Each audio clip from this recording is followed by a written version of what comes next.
Hello दोस्तों, मैं आपके लिए आज एक और नया डिफरेंस लेकर आया हूं जो कि काफी छोटा भी है।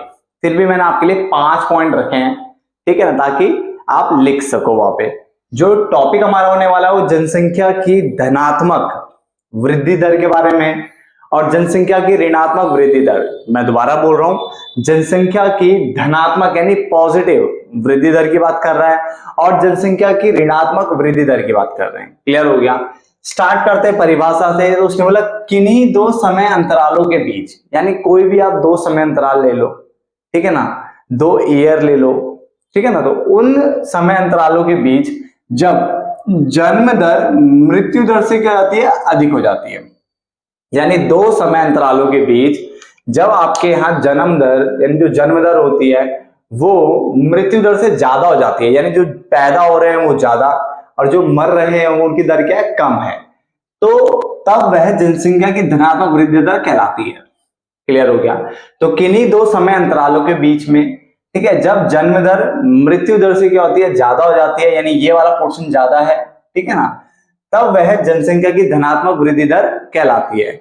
जबकि दूसरी साइड लिखा हुआ है कि किन्हीं दो समय अंतरालों के बीच, सेम वही, ठीक है ना, जब जन्म दर मृत्यु दर से क्या हो जाती है, कम हो जाती है, यानी जन्म लेने वाले कम है, मृत्यु वाले ज्यादा है, तब वह जनसंख्या की ऋणात्मक वृद्धि दर कहलाती है। क्लियर?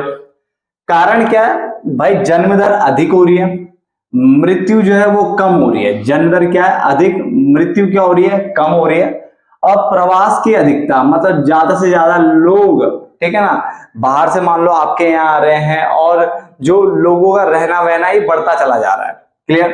जबकि यहाँ पे मृत्यु दर ज्यादा है, यहाँ पे मृत्यु दर ज्यादा हो गई है, जन्म दर क्या हो गई है, कम हो गई है, और लोग पलायन कर रहे हैं, दूसरे देशों में भाग रहे हैं, दूसरी जगह जा रहे हैं। क्लियर हो गया? दोनों पॉइंट को ध्यान से सुनना, समझ में आ जाएगा कि किन्हीं दो समय अंतरालों के बीच में जब कोई भी दो डेट से ले लो और उन दो समय अंतरालों के बीच में जब जन्म दर मृत्यु दर से अधिक हो जाती है तो वो तो फिर जनसंख्या की धनात्मक वृद्धि दर कहलाती है। क्लियर? बट अगर किन्हीं दो समय अंतरालों के बीच में जन्म दर मृत्यु दर से कम हो जाती है तो वो जनसंख्या की ऋणात्मक वृद्धि दर कहलाती है। इसके कारण क्या है? जन्म दर का अधिक होना, मृत्यु दर का कम होना और प्रवास की अधिकता। इसमें मृत्यु दर ज्यादा होती है, जन्म दर कम होता है, लोग पलायन कर जाते हैं। क्लियर हो गया? पलायन मतलब दूसरी जगह चले जाते हैं बेटा। जनसंख्या में वृद्धि होती है, कमी होती है, साफ साफ दिख रहा है। जब धनात्मक होगा तो वृद्धि होगा ना, तो जनसंख्या की धनात्मक वृद्धि दर से जनसंख्या में क्या होती है, वृद्धि होती है, और इससे जनसंख्या में क्या होती है, कमी होती है, जनसंख्या घटती है। क्या होती है? घटती है। तीनों पॉइंट समझ में आ गए बेटा आपको? ठीक है ना, छोटा सा डिफरेंस है, 3-4 मिनट 5 मिनट का बनेगा ज्यादा। प्रभाव की अगर हम बात करें, अगर आपके यहाँ जनसंख्या लगातार बढ़ती जा रही है, जन्म दर बहुत ज्यादा है, तो उसके क्या प्रभाव होंगे? उसके प्रभाव ये होंगे, संसाधनों पर दबाव जो होगा वो अधिक होगा, क्योंकि लोगों की डिमांड ज्यादा हो जाएगी और सप्लाई की वजह का बेटा कम रहता है। आपको पता ना, ह्यूमन वांट्स यानी जो इन मानव की जो आवश्यकताएं होती है वो असीमित होती है, असीमित, जबकि संसाधन जो बेटा सीमित मात्रा में है ना।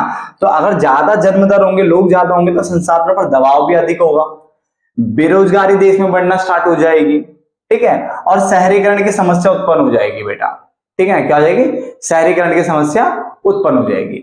जबकि यहाँ पे अगर मान लो आपके यहाँ जनसंख्या घटती जा रही है, कम हो रही है, क्योंकि मृत्यु दर ज्यादा और जन्म दर कम है, ऐसे केस में श्रमिकों की कमी हो जाएगी बेटा। श्रमिकों की क्या हो जाएगी? कमी हो जाएगी, यानी आपके यहाँ लेबर नहीं मिल पाएगी।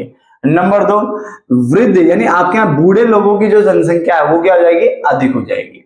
यहाँ पे आप वृद्धि की जगह बूढ़े लोगों की जनसंख्या लिखते हो, बूढ़े लोगों की जो जनसंख्या है वो आपका अधिक हो जाएगा। क्लियर? सरकारी रणनीति, अब ऐसे में जब ऐसी सिचुएशन आती है तो सरकार क्या रणनीति अपनाती है, और अगर ऐसी सिचुएशन आती है तो सरकार क्या रणनीति अपनाती है। तो उसने बोला यहाँ पे अगर हम सरकार की बात करें तो सरकार ना जनसंख्या नियंत्रण की नीतियों को बनाती है और उनको लागू करती है। तो सरकार क्या है? जनसंख्या नियंत्रण से संबंधित नीतियों को बनाएगी और उनको लागू करेगी ताकि यहाँ पे कंट्रोल किया जा सके जनसंख्या को बढ़ने से। ठीक है ना? और यहाँ पे हम बात कर रहे हैं जनसंख्या कम है तो बढ़ाएंगे, तो जनसंख्या बढ़ाने के यहाँ पे प्रयास किए जाते हैं। क्लियर हो गया? तो सरकार क्या कर रही है यहाँ पे? जनसंख्या नियंत्रण, यानी वो बहुत ही तेजी से जो जनसंख्या बढ़ रही है ना उसको थोड़ा उस पर रोक लगाएगी कि इतनी तेजी से ना बढ़े, धीरे धीरे समझ में आता, बट इतनी तेजी से नहीं। तो जनसंख्या नियंत्रण की नीतियों को बनाएगी और उनको लागू करेगी, जबकि यहाँ पे जनसंख्या को बढ़ाने का क्या रहता है? प्रयास रहता है। देखो छोटा सा डिफरेंस था। आपके लिए लेके आया हूं ताकि आप ना डिफरेंस के लिए परेशान हो ही ना, क्योंकि डिफरेंस से मैंने कहा था हमेशा 3 बेनिफिट होते हैं। अगर आपसे ये वाला पूछेगा टॉपिक तो आप इसको लिख सकते हो, ये पूछेगा तो ये लिख सकते हो, और डिफरेंस पूछेगा तो डिफरेंस भी हो जाता है। तो 3 चीजें हो जाती है, तो डिफरेंस से समझना भी काफी आसान हो जाता है ना डिफरेंस के थ्रू।